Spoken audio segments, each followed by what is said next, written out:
ছেলে মেয়ে বড় হয়ে সমস্যা হয়ে গেছে, চারোদিক থেকে খালি ফোনের পর ফোন, মেয়ে বিয়ে দিবা। ওয়ালাইকুম সালাম।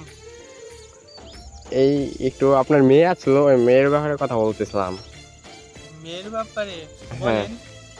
আপনার মেয়ের ওই একটা ভালো একটা পাত্র পাইছি, সেটা বলতেছি। বলেন, ছেলে কাজ টাজ করে নাকি? ইঞ্জিনিয়ারিং কাজ করেছিলি? না, চলবে না। আচ্ছা, আসসালামু আলাইকুম। ওয়ালাইকুম সালাম। আপনার মেয়ের ব্যাপারে বলতেছিলাম। ও, মেয়ের ব্যাপারে বলেন। ভালো একটা পাত্র পাইছি। ছেলে ছেলে কি করে? ছেলে আপনার দোকানদারি করে, পেট্রোল বিক্রি করে। ও তাই, পেট্রোল বিক্রি করে? বিয়ে ফাইনাল। পেট্রোল আচ্ছা, ঠিক আছে। কালকে বিয়ে দিয়ে দিব মেয়ে। নিয়ে আচ্ছা। আসে।